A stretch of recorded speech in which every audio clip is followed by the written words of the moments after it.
বাংলাদেশী মানুহৰ ভৰিত আমাৰ অসমীয়া মহিলাই পৰিব ইমান তললৈকে আমি গলো নেকি তাক লৈ দুখ লাগিছে সেইকাৰণে এইটো হল ইষ্ট ইণ্ডিয়া কোম্পানীৰ দৰে ইষ্ট ইণ্ডিয়া কোম্পানী যেনেকৈ ব্যৱসায় কৰিবলৈ আহিছিল আহি গম নোপোৱাকৈ ভাৰতখন পৰাধীন কৰি পেলালে এওঁলোকে এনেকৈ আহিছিল আহি পেলাই আমাক গ্ৰাস কৰি এনেকুৱা কৰি পেলালে যে শিৱসাগৰত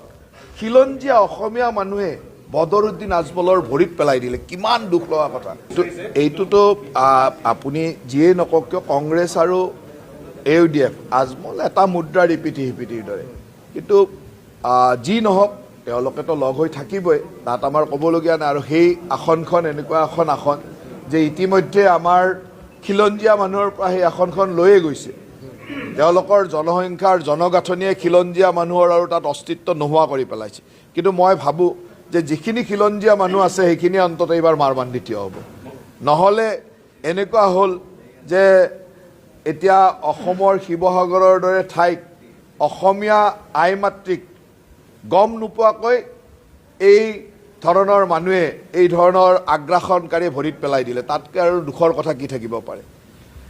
যেনেকৈ ইষ্ট ইণ্ডিয়া কোম্পানী ব্যৱসায় কৰিবলৈ আহি ভাৰতখনকে দখলত লৈ লৈছিল তেনেকৈ ইয়াত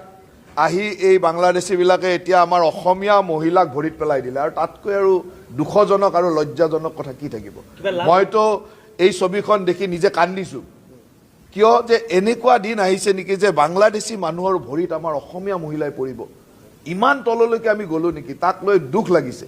সেইকাৰণে এইটো হল ইষ্ট ইণ্ডিয়া কোম্পানীৰ দৰে ইষ্ট ইণ্ডিয়া কোম্পানী যেনেকৈ ব্যৱসায় কৰিবলৈ আহিছিল আহি গম নোপোৱাকৈ ভাৰতখন পৰাধীন কৰি পেলালে এওঁলোকে